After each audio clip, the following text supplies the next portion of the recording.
宫的这些女人，因为她们唯一的只有皇帝一个，就是他们的感情宠辱都在一个人的身上。因为本身这样的一夫多妻的设定，它就是一个不平等的基础。其实宫廷后宫也是这样，它很华丽，很奢靡，但是真正每个人的辛酸。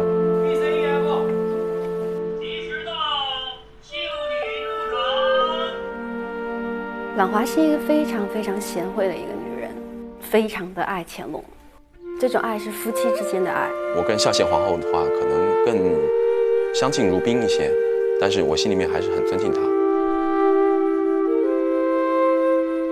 你的丈夫是一个皇帝，他必然是要把国家的利益放到第一位，而你作为一个皇后，必然要把国家的安稳、后宫的安稳放在第一位。真希望你能够管束后宫。臣妾明白，只是臣妾无能，只怕做不好。怎么会呢？你贤惠大度，只要用心做，怎么会做不好？皇上对臣妾的期许，臣妾都记在心里，绝不敢忘。好。婉华喜欢乾隆，但她也很看重自己皇后的位置，所以她就一直在这种两种心态下就是矛盾。其实我们不能拿现代的女性去看待浪华，她毕竟是一个传统女性。浪华是一个好母亲、好妻子。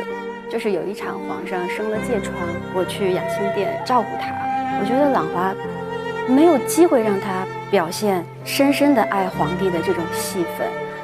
皇上，你醒了。就一说完那个话，我就哗眼泪就掉下来了。只有那样的情形，观众才能知道兰花爱皇上有多深。我觉得我的母亲是想要得到爱，但是可能种种客观的因素导致她不能，她必须要取舍，要放弃。皇上，你很久没有叫过臣妾的名字了，你还记得臣妾的名字吗？就在这么一点点细节里面，她才会体现出这个女人对于这个男人，她其实还是有一点点寄望的，但是她也知道这种寄望就是少的太可怜了。越想拥有它，越想得到它，你就是离那个东西越来越远，不要太执着。越想要事事如意，越是不能把握住很多的事情，到最后全盘皆输。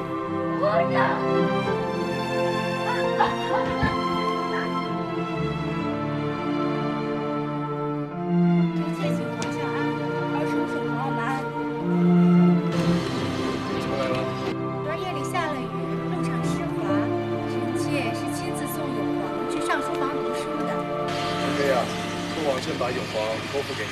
臣妾多谢皇上。苏丽云其实是先帝指给皇上的，就是说这个女子善生养。她的婚姻就是父母之命吧。她也知道皇上没有那么宠爱她，所以她也知道她在这个宫里唯一可以指望的是她的孩子。我朝一直有立贤之说，用成年长出色，用机智的嫡子年少无知，只怕太子之位就归了永成，我的日子更不好过。我觉得他对乾隆是有很大的畏惧心的，所以我觉得他在皇上面前是小心翼翼的，所有的说话、言行举止，其实都是在讨皇上欢心的。是见到我公主啊！自从臣妾成了何家公主8年了，终于又有了一位公主，臣妾恭喜皇上。苏丽云本本分分的是吧？过日子型的，她也没有什么更高的奢望的。贤妃倒是爱吃酸的，不如臣妾给她送去。要送你自己送，不必告诉朕。我觉得他应该是喜欢乾隆的，因为乾隆又很帅，又很风流倜傥。但是苏丽云是属于那种，我虽然很爱你，但是我也看清楚了你其实对我是可有可无的这样一个状态，那么我也就往后退，就是安于这样的现状，去维持这样的生活。开始。本宫还以为贤妃宫里春色调和，一日也不大。皇上自会告诉你知道。我觉得前期乾隆还是很喜欢高熹月的，因为高熹月是宫里弹琵琶的一把好手，皇上又特别爱听琵琶。然后高熹月又比较会撒娇。那皇上这2个月，我想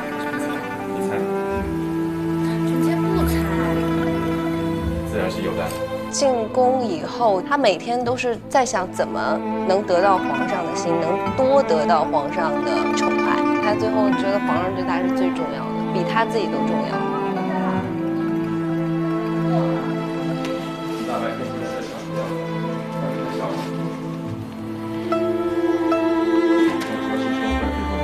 那个时候也是高熹月特别想生孩子，然后去保住自己的地位。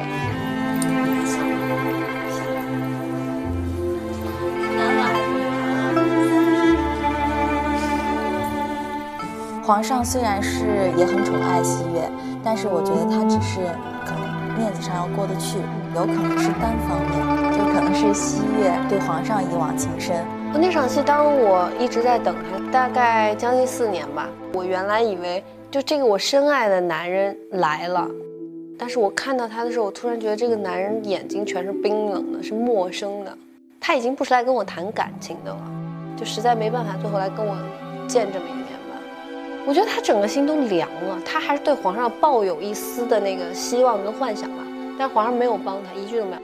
他突然就觉得他活着这一辈子最后那一点儿希望都破灭了，很撕心裂肺的一场。臣妾谢皇上。车婉英是一个非常简单、脸皮非常薄、很害羞的一个女孩。你来这半日，怎么连话也不说一句啊？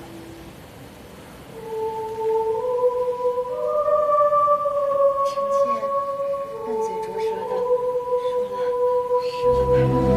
我最喜欢的是有一场戏，就是皇上爱上相见了，然后呢，有一天我就躲在一个角落里，默默地看着相见的寝宫。然后这时候那个如懿走过来了，她说：“你在等皇上？”我说：“是，也不是。”我说：“这么多年来，我一直对皇上的那种心意，可能皇上都不知道。”俊姐就说：“那你为什么不去告诉皇上？”我说：“没事儿，喜欢他放在心里就行。”觉得就还挺打动人的。婉英是那种你在他身边，你都不知道该怎么跟他相处，就是爱得太深了，反而会很难去表达。臣妾只希望皇上能够看一眼，就多一眼。就是我爱你跟你爱不爱我没有关系，只是我内心一直爱着你，不论你做什么我都会爱你，甚至说我为了要安慰自己，我可能通过各种各样的方法来充实自己的内心，比如画画呀，比如去做一些我力所能及的事儿呀，比如说我心里想着我做所有的一切都是为了皇上，只要皇上开心，那我就是最大的满足。孝贤皇后做的一切，朕甚是感激。朕看得出来，你是个有心人。臣妾平日里没什么能和皇上分担的，这都是臣妾应该做的。其实这是爱的最高境界，不是简单的粉丝对偶像的喜欢，而是发自内心的很深刻的一种爱恋。就是我只是用我的方式默默地爱着你，我爱你的所爱，爱你的所痛，爱你所有的一切。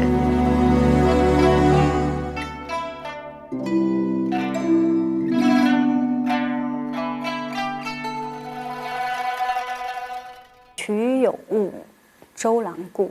白羽居是怎么样吸引乾隆注意？他弹琵琶却故意弹错。有个音错了，是谁啊？是奴婢。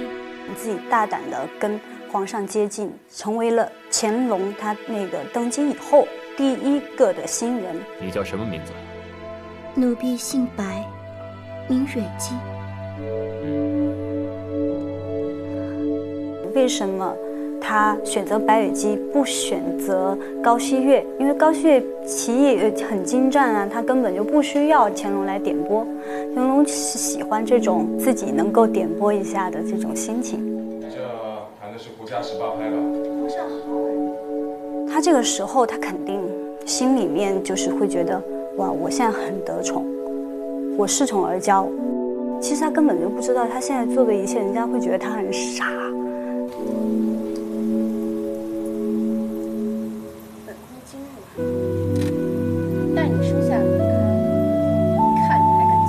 后期不就是他嫌弃我生了一个怪胎吗？就基本上就再也没有得宠过。梅瓶的梅跟没有的梅放在一起是一样的，因为最后他死掉，皇上并没有给他办任何的丧礼，那只是白布一裹，所有的人都忘了我，感觉就像这个人从来没有存在过。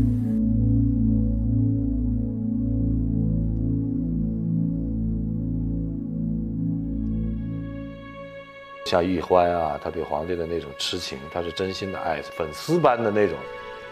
自从我第一次见到皇上，我做梦都没想到自己能靠他那么近。如今真的能在皇上身边，我已经心满意足了。其实我在这众多的婚姻关系当中，我还是最喜欢奕欢的表达方式，因为我觉得他很真实。他先是崇拜皇上的诗，崇拜皇上博学，再到看到皇上的样貌，对这个人的爱就更完整、更立体了。那个之后就一辈子也没改过。你说他这个一见钟情那一刻起，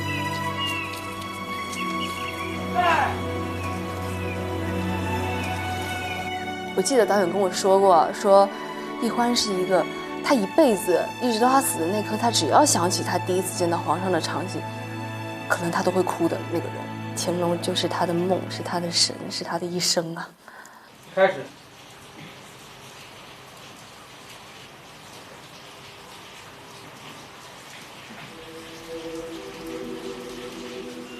一直到他孩子死之前，我觉得他在宫里的生活，他的心情都是幸福的。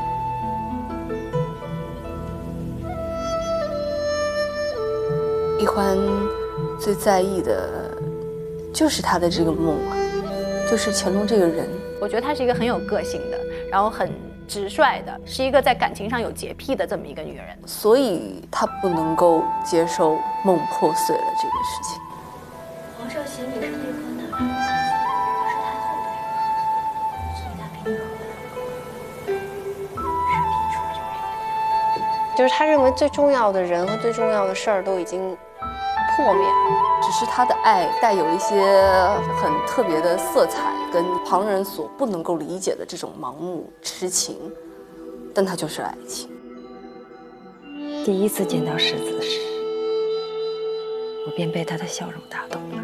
他笑起来那样温柔，我从没看过那么好看的笑容。那个人是你的初恋，是你很多年前年少无知、情窦初开的时候刚见的那个人。第一眼，你可能觉得那个是爱情。我觉得世子是他的一个梦想，永远没有办法去实现的这么一个梦想，但是一直留在他心中。你一直念念不忘的，觉得可以为他去死，可以为他去什么都去做。皇上，皇上，这是我讨厌的皇上。其实他跟世子的交集并不多，可能只有一两面之缘这样。他是个很重感情的人。让他放弃什么、做什么、拼什么，他都可以。皇上在哪？在哪？主儿，你刚才产部的出去，放开我！结果到最后来，都像个笑话，自己像个傻子一样。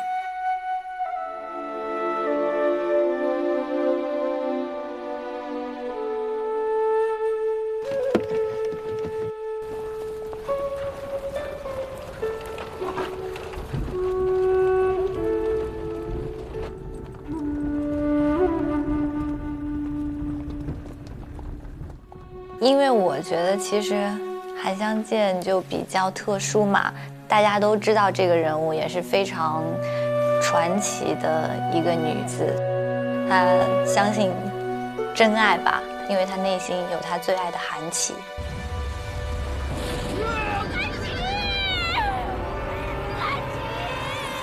自己心爱的人没有了的时候，她也想着就是要自杀。但是他又在湘剑和韩琦的感情里面看到了曾经的自己和弘历。你若是说这些的话，本宫便懂了。本宫并不上你是现在情绪。在那一刻，可能给了他一种力量，多了一个精神上的依靠，有一种惺惺相惜的那种感觉。所以他们之间会有一种了然，一种知己。你可想好了，这一碗要喝下去，就没有后悔的余地了。没有什么可后悔的。他到后来为了保留他内心对韩琦的这种思念，或者说是对他那份爱的虔诚忠贞吧，他就愿意永远不要生孩子。孩子是要跟自己心爱的人才可以产生的这样一个结晶，所以我不能跟我不爱的人生孩子。你耿直的性子，真是像极了从前的如意。是吗？那用不了多久，皇上就会像嫌弃皇后那样念起臣妾。韩湘剑在那样子一个环境里面，她对自己爱情的追求，我觉得可能和现代女性是比较相似的。现代女性可能会更加追求自由一些。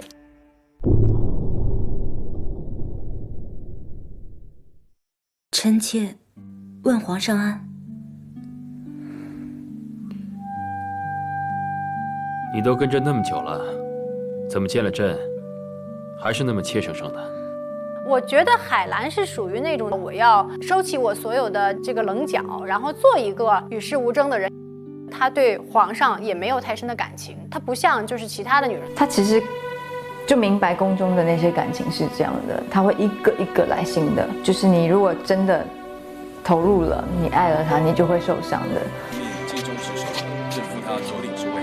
因为后宫很多人是对皇上有情的，但凡有情就会计较很多事情，反而没有情感的人不会干扰到他的情绪。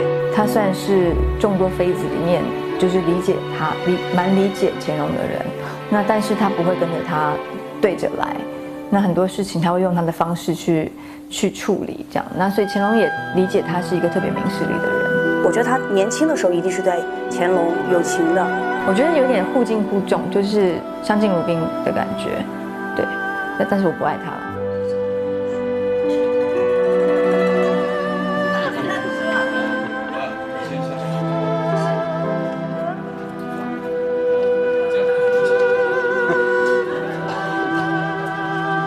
我喜欢海兰，因为我做不到他那种境界。他对男女之情是看得非常的通透、明白，从来不抱有期望，他就不会失望。他是自己本来很软弱的，但他为了如意，他可以改变，可以自己坚强起来。其实，已经超越了姐妹，比亲人都还亲的那种。海兰是对如意的情，他帮如意做这么多的事儿，出于情。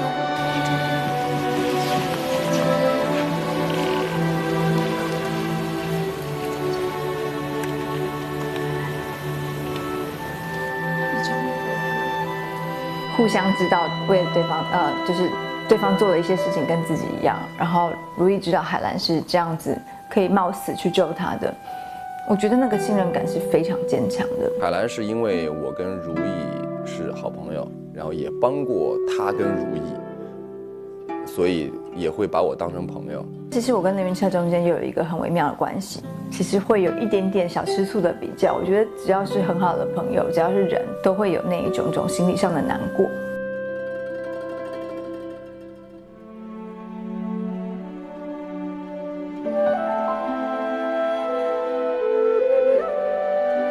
我们在创作的过程当中也一直在讨论，到底说如意跟凌云彻之间的感情建立是在什么时候？凌云彻对如意呢是守护、懂得、关心，但又保持着一定的距离。凌云彻，你还是收下这鞋垫吧，我缝了2个晚上呢。我是想多谢你的救命之恩。看到凌云彻在冷宫对他那么好，救了他的命，你说喜不喜欢他？我觉得喜欢，但是是什么样的喜欢？你对对方，你是可以安心的信任的一个人，所以他对如意来说也是非常重要的一个人。如意对凌云彻有没有爱情？我觉得没有。对于如意来说，凌云彻就是一个在他绝望和低谷的时候陪伴他的人，他的爱情永远是属于少年红利的。他从小是个冷静的人，他知道是不可能的，就是你根本就不用去有这个念头都没有，就是说到不了的。对，我对你是这样子的。在帝王家庭帝王家族又是这么一个特别极端的环境啊，他们彼此把这份情感已经变成了一种信仰，无论是世界上的堆积，还是岁月上的累积，在增进感情的过程当中，还在克制自己。这回啊，不要像上回那样整日喝酒一直消沉，像这样的傻事，做一次就够了。为同一个人伤心2次，确实不值得。魏延婉都知道为自己打算，你也该为自己打算。微臣谨遵娘娘教诲。这就对了嘛。在控制情况下还在相处，在互相扶持、互相照顾，长远走下去，到了那个点，它就是一个超越男女的这么一个情感。所以一直到一生的结束，它都是一个默默守护的过程。我用“云”这个字表示他的感情是远远的、高高的，不能落到身边。我的期许只是希望他平安就好，顺遂就好，看淡一切。无论你走多远，无论你经历了什么，只要你回头，都会看见我默默的在为你打那把伞。就是很多爱慕之间其实是可望不可得的，你只要远远看着他就好。还请皇上恕罪。到底是你救了皇后母子，刘云车，你救护皇后母子有功，让黄马褂一件。皇上因为这件事情他也不高兴了，他觉得你为什么要那么拼死拼活的去保护如意娘娘？他有吃醋，因为爱一个人一定会为他吃醋的，所以我也有告诉凌云彻，你小心一点，不要再这样了。还有一场比较典型的戏，当我被阉掉。凌云彻被阉掉，变成太监之后，第一次跟如意见面。我把凌云彻带到玉坤宫，跟如意说：“这是皇上赐给你的礼物。”其实很讽刺嘛。而且什么原因之前已经有了，皇上心结在哪里，我们已经知道了。我们经历了基本上一辈子了。我说你我之间又有一种心灵相通、超越男女之情的那种情感在那里。那我说在这种情况下，我说还有什么可说的？刚好我在监视器边上，我特别想看到那场戏。一开始是有人在，镜中什么在，然后说啊，娘娘，就是你看，这是新来伺候你的太监。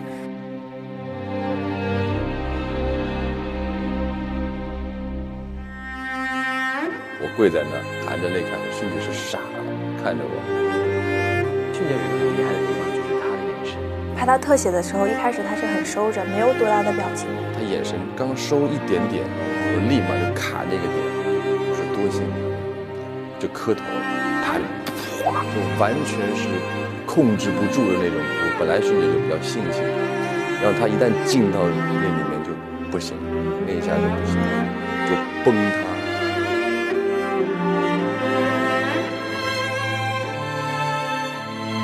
与我该眠之后，他无意当中在御花园看见我，叫了我凌云彻，两人就是流着眼泪看着，笑着，就含着眼泪笑着看着对方。他说你好吗？我说好，一切都好。然后如意呢听出来了那个假话，当真话听，就这是最酸的。我说只可惜来年天寒风雪时，不能再为皇后娘娘摘一枝梅花相送。既然我们不可以在一起，我又那么爱你，那我们就超越男女之情，我就守护你。奴才告退。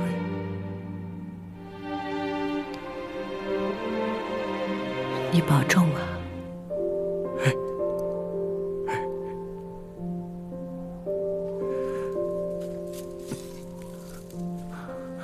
如果说问我这个戏的主题，我觉得是逃脱，或者说是要挣脱某些东西，其实就是挣脱后宫的高墙，挣脱有形的婚姻和无形的情感对人的束缚。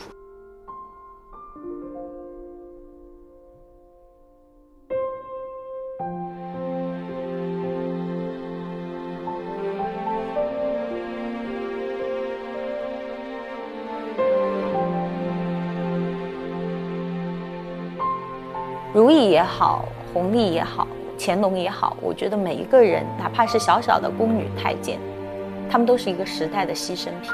如果他们可以选择，我想没有一个人会愿意生活在红墙底下。大家都到最后其实都是走向了孤独的结尾啊！如果我们把人身上的某一部分的社会功能放大的时候，其实是对人性的全面抹杀。我觉得这个戏可能更多的是一首挽歌，是一种帝王爱情的挽歌。帝王的婚姻当中，没有人是有可能幸福的。我们在这部作品当中一定有对当时制度的批判，就是这个戏剧的悲剧所在。我小时候读的时候觉得惋惜，但是现在懂了，因为人生总有遗憾，就是因为爱，因为情，无可厚非。我觉得普通的爱情是取暖，那咱们讲深层次的爱情还是开支。夫妻之间除了情爱之外，更多的是一种依靠，才能支撑下去他们走很远很远的路。平平淡淡的简单的快乐可能超越一切。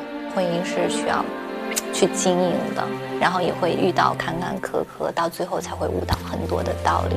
这个不是一个伤感的东西，而是这个事情的原因、结果，它就是会这样子。就还是都是为了给爱情一点希望吧。这个戏真的是道尽了这2个人的一生、一辈子。如懿是很向往爱情，她对爱情的那种感觉很纯粹。皇后是皇上的正妻，所以皇上和皇后才能一同入画。宫廷后宫，它很华丽，很奢靡，但是真正每个人的心酸。可能我从小就在想，那我能不能喜欢一个人就一个人呢？他当时肯定觉得自己疯了，你知道吗？就是怎么可能大家都那么那个？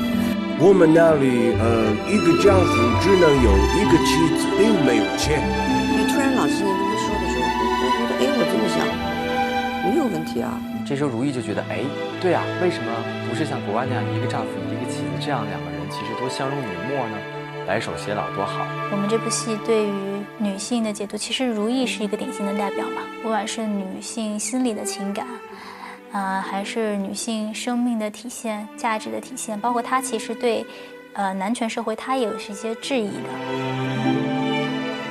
万一一个夫君只有一个妻子，没有任何妾室呢？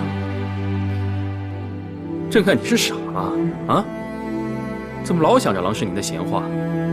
宫中的生活呀，我觉得像牢笼里一样。我觉得像《如懿传》里面的女性。高墙里面生活的人，他对他人生当中的选择，其实不够现在的人那么多。贤妃娘娘，请上轿。既然是走着来的，咱们也走着回去吧。如果你没有独立的选择生活的自由的话，你怎么可能去追求到幸福呢？他敢于跟乾隆皇上提出这样的一种质疑，我是觉得是在封建社会很难得的一种自由平等。可以说《如懿传》是她的如懿精神吧，女性的一种自我发现、自我成长、自我觉醒。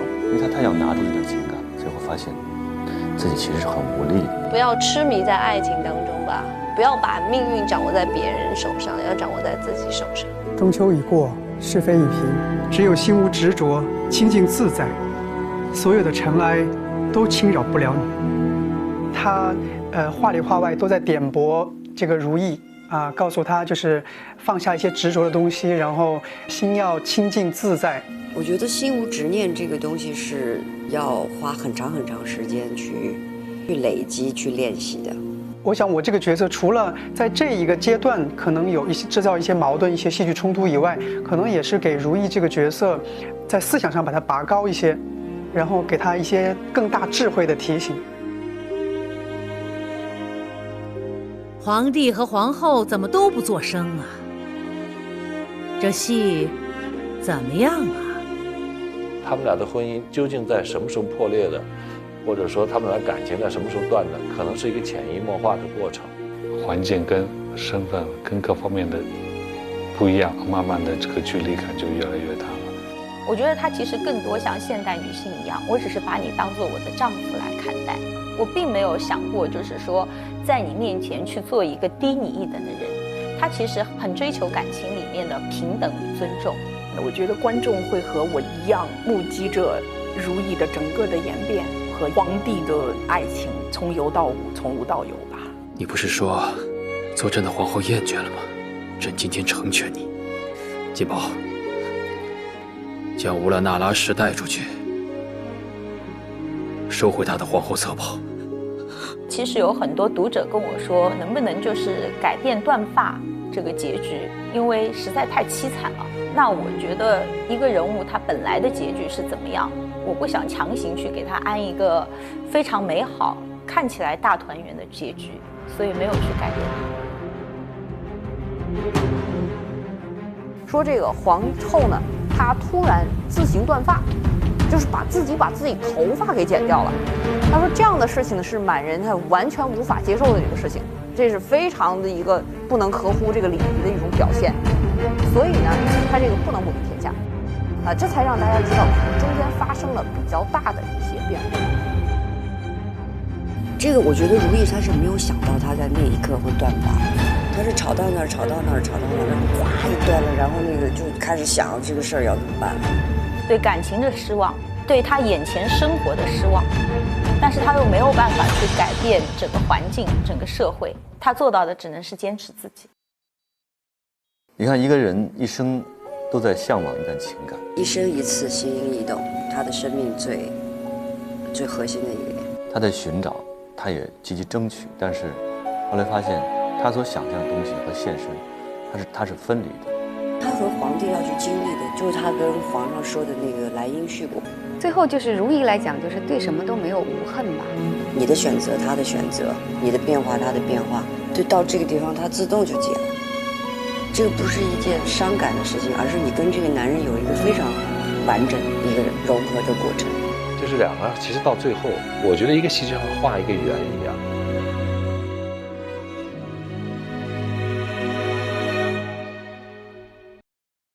备，开始。第一个镜头我都想得特别清楚。我记得拍皇上哈是这样，我跟摄影师说这样到那儿，焦点在虎臣这儿，然后焦点一变了，透过虎臣他的性格。当时拍时候还挺兴奋，但是呢，第一个镜头拍完了呢又很沮丧，万里长征才走了第一步，让你绝望是吧？我们那么长的一个戏才拍第一个镜头。得瑟你在上面过戏，你也是，你也有罪啊，跟你说了，你还说是我从艺以来拍过最长时间的一部戏，基本上经历了春夏秋冬。从穿短袖、穿小裤衩，女生穿裙子，到这个最后我们捂着军大衣，再到后来我们又开始逐渐把上衣和这个秋裤、保暖裤都脱了。其实就是在精神上，因为时间太长，起初的激情呢会慢慢的会被消磨，但是呢，我们这样的工作呢又必须得保持这种激情。停，没更好，停，更好。从来没有过一次就是说，哎，可以松懈了，可以放松了，可以休息了。那个不用你说了，那个谁说你说最后一句报上去就行了，预备。包括对剧本啊，包括对演员的表演上，有时候不那么顺的时候，蛮沮丧的。停。自我的一个调节吧，这个是我觉得是最大难度。我还是一个蛮有耐力的吧，我觉得还行。说再来2月，好像也还能拍。停，好，过了。好，行，过。他走过来后，他走到这儿，看这个这距离，行，好吧，那就在这儿了。我的风格呢，我是希望在现场能让所有人感受到的气氛是轻松。张哥，你要演什么？张哥？我要演那个乳母嬷嬷。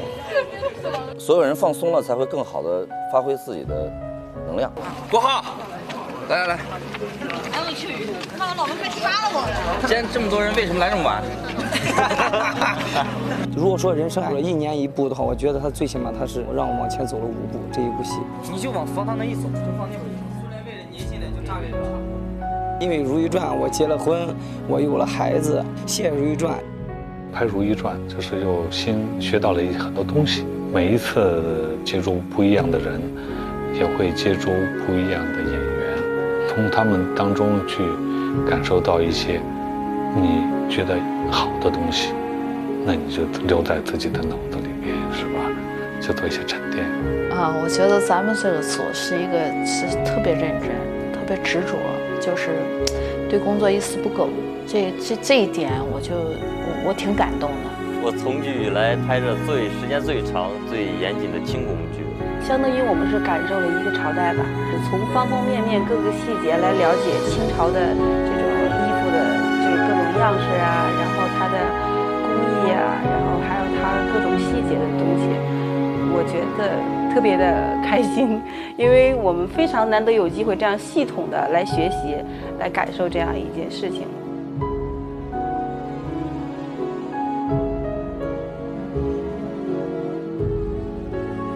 大家能够通过衣服、通过造型，能够看到这些后宫生活的喜怒哀乐，就是这么多细节，这么繁琐的这种工作量还是值得的。那个衣服摆在那就真的像一件艺术品戳在那儿一样，所以说我们想要这种感觉。为毛那么多？有一些就是观众啊或网友啊，他们就是说设计的这个造型呢，是他心目中的那个角色，或者说他们觉得很美，我就觉得很有成就感。一开始你是想象的，然后你见到本人的时候，你把它整体造型都做完之后，这就蛮开心的。跟阿叔合作就是我喜欢跟着他，因为他给人感觉是永远就学不完东西，每次都有创新的。阿叔每次跟我们说，就是你爱护衣服，就相当于你爱护这个演员。这应该是我10几年来最大的一次挑战吧，真的也了解了不少。细的去绣它，新娘找那种清朝的服装也改变了现代的一些理念。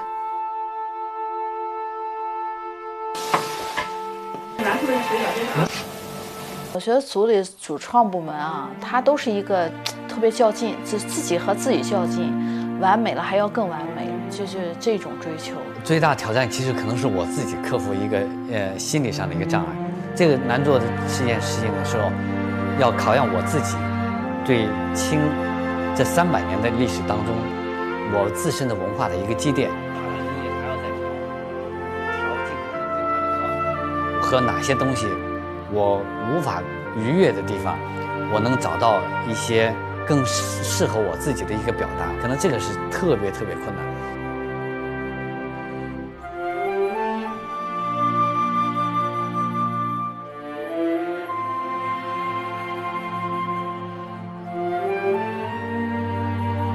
最大的挑战还是找到一个属于这个戏的独特的一个美学观。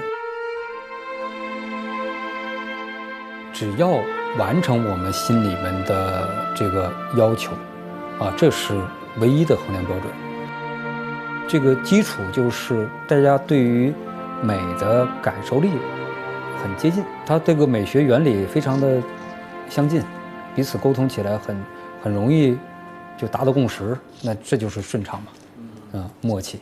人生的正八经的第一部清宫戏，从完全没概念到现在，我觉得是一个信息量非常大的一个储备。这里的酸甜苦辣这里付出以及回报挺多的，真的是可能要聊这个要聊好多。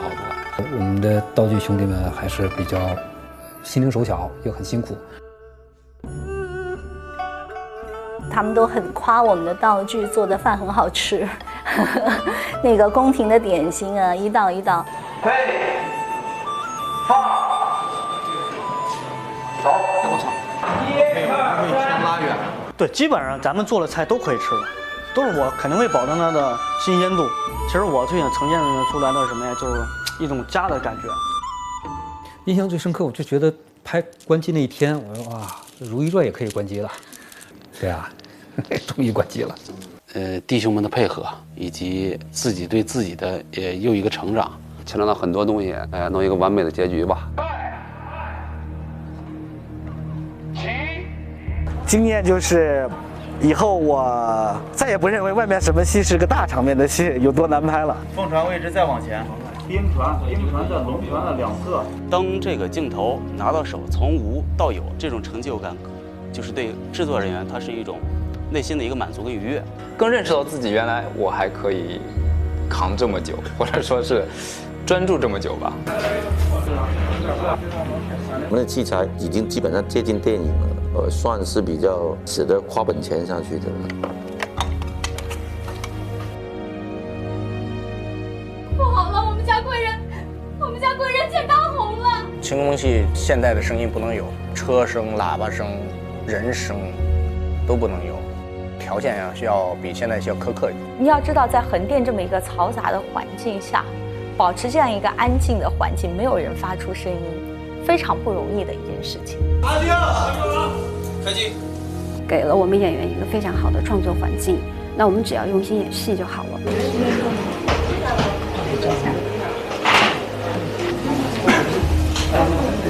我和我的这个礼仪指导的团队经常说，我们是《如懿传》和故宫的搬运工，也是穿越的鸿胪寺的官员。出来的队形呢？如懿出来的队形就是如懿在中间，旁边呢？不，他就后边就跟了6个福晋3宝，他们都在外边跪着。哦，已经跪着。对，已经跪着。开始。我觉得它最吸引我的地方就是整个清朝的宫廷皇室生活的这些面貌，希望就是这部剧最终展现出来的一个效果。刀拿住，人走稳，手不要晃，正常往前走。因为礼仪它不是一种单独存在，它是依附于人而存在的，由心而生的一种敬畏。没有任何人能还原历史，那我们在尊重历史的情况下，尽量做到离它最近。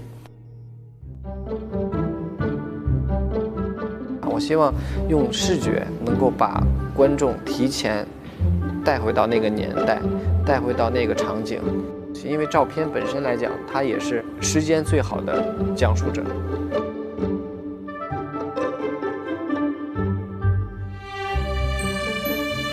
因为讲的也是清宫里边的事情嘛，这个时候难免会想到老的照片。像老照片的那种怀旧的那种感觉，黑白片的那种感觉，它的光影效果也是非常的有质感，每一个首饰，包括衣服上的每一个细节，拍出来都非常的震撼。在拍摄的过程中，你都会觉得真的是你也会回到那个年代。我们就是从历史走过来的，清宫里面走过来的妃子们。我觉得从摄影的技术上来讲，也是一个从古到今年代和年代的对话。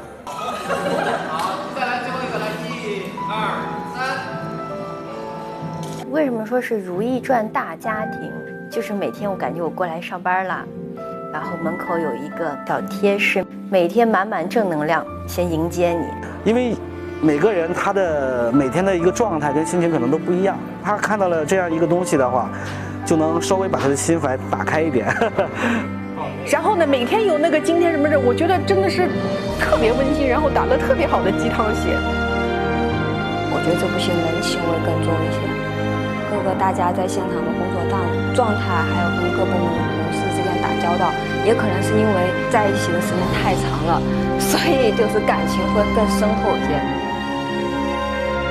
我觉得记忆深刻很多，真的很多，包括跟演员啊什么的，他们的每个摄影拍摄啊，有的时候飙戏什么的，都特别让我感动。我越来越发现，思维越来越开阔了，然后能量也越来越大，越来越有担当的。我觉得就是这样的，就是比以前强大。失去的是时间，失去的是体力和汗水，但是我得到的是承诺和成绩，然后还有就是不断的自我的改变。希望呢，大家不仅仅是了解到《如懿传》的演员、《如懿传》的戏、《如懿传》的导演，可以了解一下在幕后为这个戏努力的这些人们。所以挺感谢这些主创，感谢这些所有的工作人员。我觉得他们为这个戏贡献了很多，也很敬业，也很专业，而且最重要是他们对这个戏有热情，这一点我觉得是很难能可贵的。但是一部作品究竟能希望获得什么样的成果，我就希望这种力量能够传递出去，让更多的观众感受得到，这就是我们最大的追求。停，好了，过了啊。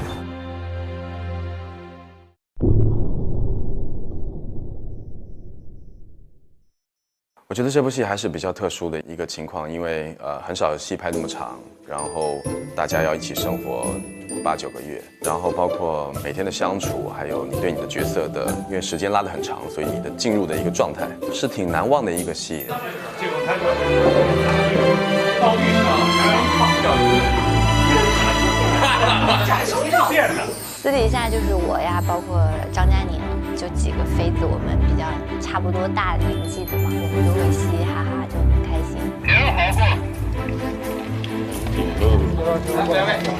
我很珍惜这份友谊，挺舍不得的。你已经想着拿旧年的衣裳换钱了，那接下来是不是要动咱们的体己了？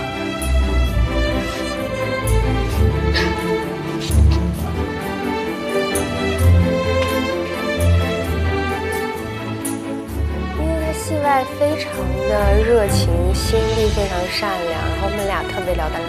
我们俩在现场经常就搂在一起，因为这样可以互相支撑，觉得站起来没那么累。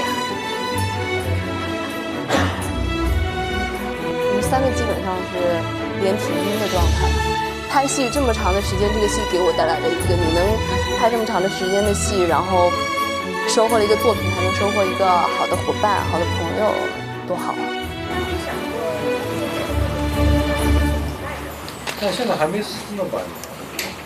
身贵人是得皇上欢心呀。每一次拍那种大场面的时候，就真的像宫里面开了茶话会一样，就各种聊天。晚膳之后便去为你送亲祈福。哦，不是我，看错了。皇上特别爱聊天，但是就是属于那种平常大家一起聊天的时候，然后就默默的别人说到什么他就偷偷的笑，然后我们就老说他在旁边捡乐的那种人。私下我不是叫白蕊金吗？他们又给我起外号叫白切金，那他们还有海兰叫兰兰，那个高希月叫月月，皇上叫上上。说兰兰你在哪里？绿绿你坐哪里？这现场其实是很好玩的。我在宫里时间长了，有的时候拍完戏，我别的朋友跟我打电话的时候，我有的时候会说，比如说什么，甚好，我说若是怎样就怎样。我觉得《如懿传》台词已经影响到我的生活用语了。那天我问他，我说，哎，玉云姐姐，那天韩香见来了，跳那个舞好看吗？他说，哎呀，好看，特别好看。我说怎么跳的？你给我学一下。我跟你跳啊，就可美了，就这样。我觉得。为什么是狗？感觉出来的声音就是狗吗？哎呀！想出来特别搞笑，怎么那么搞笑？我到现场就是真的管不住自己的嘴，你会发现太后一直就是在吃开心果，虽然有的时候也会偷吃其他的东西。就是想要把好吃的东西分给大家，就要把自己所有的东西搬在桌上，各种零食，各种小吃。哎呀，你们前底里的好姐妹。你想的纯属是李纯是吧？李纯还没出来呢。我承诺跟前面哪样？哎呀，得养一样吧。是绿。是绿。去跟他说。这样我觉得可能整部戏所有人都是一个挑战，就是台词特别的拗口。如果很多人的名字和职位放在一起的话，我觉得是一个特别难记的一件事情。但是有些人名真的很要命，什么科尔沁的寨桑根敦大人，就这种就是你就绕了半天，包括嘉贵妃、嘉贵妃，就很容易就说嫖。开始。皇上要将孝宣皇后东巡时所居的大船清血运回京中保存。预备，预备，预备。而且每个娘娘又每个时间段她的位分不一样，有的时候是常在，有的时候是贵妃，有的时候是妃。哇，我记得她是嘉贵妃，结果明天拍的戏她又变成嘉妃了。我说到底，因为每天拍戏也是乱的嘛，就会真的这个很难记。而且皇后经常要所有的人说个遍。对，然后就会在记名字上面就一直在不停的去看他这个阶段叫什么，然后还要记住啊，他现在是常在啊，那个是贵人，对，就是挺稍微累一些。传皇上口谕，4阿哥永成早已成年，命即刻出居宫外府邸，无事不得入宫。就刚开始压力非常大，就整个状态就集中不了，就是很多东西要去想。我经常会因为说我晚上这个词背不下来，我会哭在屋里，我会哭，我压力特别大，然后我就给我朋友打电话，我说怎么办？哭完以后打完电话还吭哧流着眼泪背，所以我觉得我自己内心变强大了。多少题？因为演员就是这样，就是你哪怕看了1万变的剧本，我觉得你没有进入到这个场景当中，你没有去跟你的对手演员去演戏的时候，我觉得你还是停留在一个想象当中，就是你还是不能让这个角色的灵魂真的是住到你的身体里面来。尤其拍得很累的状况之下，有时候会力不从心，那个是会让我再重新归零去检视自己的。1、2、3。我们在片场就是会相互的拍照啊，跟君令姐、君美老师。太后穿越很花样。后女人是谁？取不开。然后大家后期的时候在现场就会变得有一种摄影社的感觉，就不拍的时候，啪，每个人专业相机都拿出来，桌上都在比专业的，然后一拍的时候就赶快收下去，然后我们就会分享照片啊，咔，然后我们那天开玩笑说，我们戏里最不缺的就是剧照师。祝你生日快乐，祝你生日快乐，祝你生日快乐。所以我希望的是，这一段人生经历在每个人的记忆当中都有一个独特的位置。那它对于我来说也是。好玩的事情，我觉得太多了。很多时候我们都是那种苦中作乐，大家都会自己就是创造一些个。8个月不是8天，这人都是情感。在这一部戏里，我觉得发生的所有的事情，我觉得将来我回忆起来都会是很美好的记忆。朝夕相处，哭啊、笑啊、闹啊，都在一起，还特别舍不得。我们之间是存在革命友谊的嘛，所以其实一起奋斗了这么久，然后有那么多好笑的段子，然后又一起淋过雨，一起就是长途跋涉过，我们又去坝上拍嘛，然后也一起经历过风沙啊，其实这种都会有一种情感上的不舍。其实这部戏印象最深的，我觉得拍的不是戏，拍的是心态，像上了一个学校一样。我觉得比任何的表演学校都有用吧。真的不想杀青，我就是想能再多学一点，或者是能在戏里戏外啊得到这些情感能再延续，是一件特别幸福的事。这8、9个月，大家确实好像生活在这个宫廷里面，然后不管是私下，都会带有一些戏里面的感觉啊。我觉得这是很有趣的一件事情，这也是我们往后会很怀念的一件事情。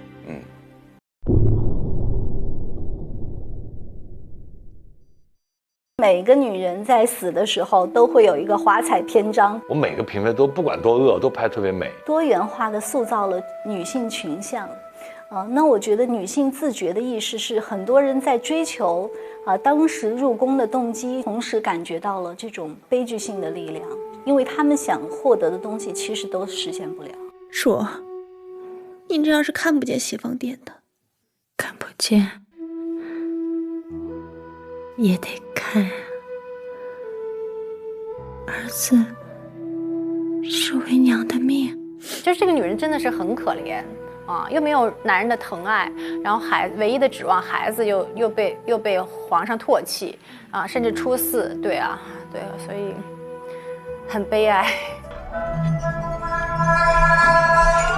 曲有误，周郎顾，蕊姬绝唱。奕欢第一次见到皇上那天，我们大家一起去看了一场烟花，因为奕欢他在讲说，这烟花虽好，也是热闹，但若做人都只能像烟花一样，热闹了这么一时就要回归寂寥。我就觉得听着这句话好像白日记啊，就只有一刹那的光芒，什么都没有。实际上，奕欢是一个绝对，他就是爱乾隆。从他见到他的那一刻起，他爱他的那个东西就是很真实存在的，所以他不能够接受梦破碎了这个事情。最美的是西月了，是吧？风笛在他眼前那种，那个弄一个孔雀在他旁边，其实就是在讲一个笼中鸟的一个概念。他突然就觉得他活着这一辈子最后那一点希望都破灭了。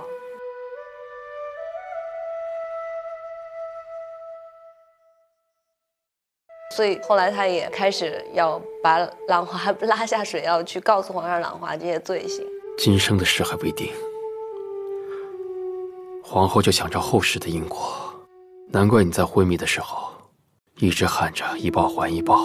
没想到皇上在他临终前，竟然还在就逼问了他，就是留不住了。皇上，对于皇上的失望，但是呢，即便是失望，在他心里面，那皇上还是她的丈夫。皇上，皇上。金元的死在前面梳他的头发，然后一点一点的。他这么多年一直坚信的东西全都坍塌了，不只是从世子那儿，还是乾隆那儿，这个人绝望了，到最后来都像个笑话，像个骗局一样，自己像个傻子一样。主，喝汤了。其实魏嬿婉，她的智商、情商双双都很高，因为受尽欺辱了，所以后面有报仇，各方面的情绪压制自己。一步错步步错，没有回头路。但是看到最后一集的时候，我为他流泪了。我觉得嬿婉很可怜，有时候很可恨，也很可怜。我说拍这么多嫔妃的死都挺漂亮，但如懿的怎么死，我一直想不好。如懿在那个时候可能没有那么多的怨恨，包括她最后要烧掉自己所有的东西，跟这个后宫脱离掉各种关系，她不留一点痕迹。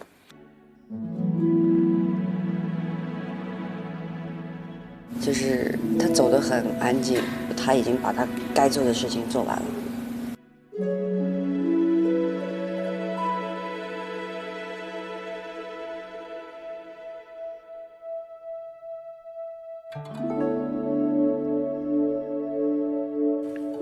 皇上，懿坤坤娘娘轰了。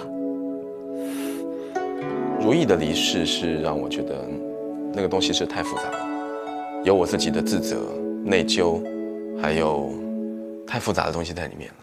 还有，我再也回不去了，我再也回不去跟他那样的时光了。因为人生总有遗憾，反正他也在宫里，他也出不去，我晒着月亮我就走了，不挺好？对，所以其实他不是我不觉得他是很悲剧的，他很好，我觉得他就是他是一个善终。他离世以后，每一个人在城楼上面，那个情绪很复杂。我之前也没有那样演过戏，因为我们拍了那么长时间，我们经历太多事情了。到那一刻发生的时候，你真的是不能接受的，也是非常非常痛的。臣妾只希望和皇上长长久久的，能多长久就多长久。臣妾总和皇上在一块儿。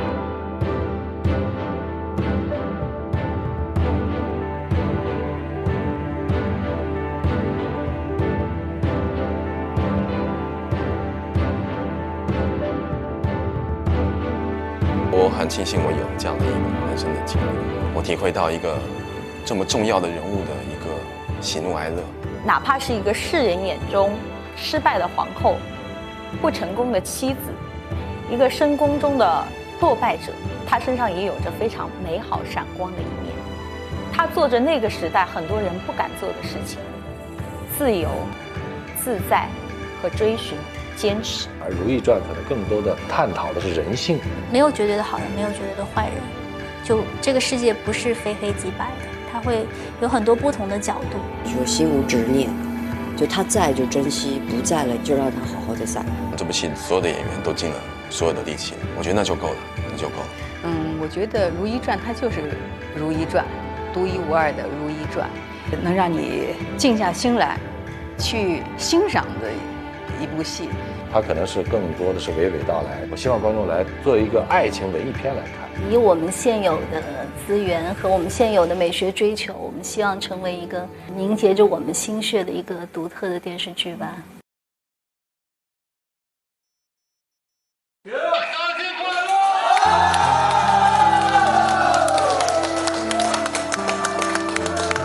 我觉得昨天他们很细心，就是安排了这个戏，然后导演也很好，就是把我跟他的画面放在最后一个镜头。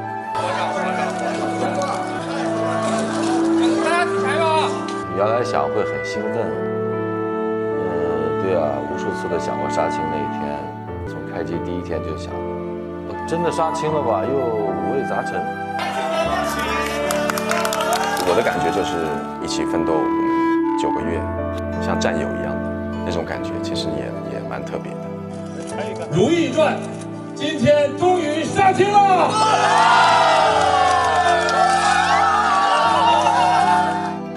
不说了，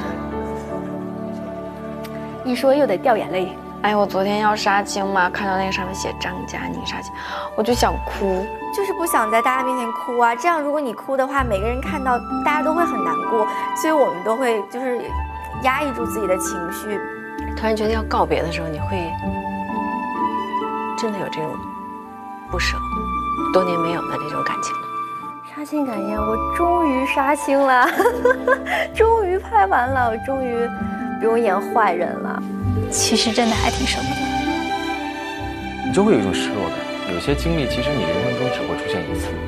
因为这种默契度啊，真的是很难得。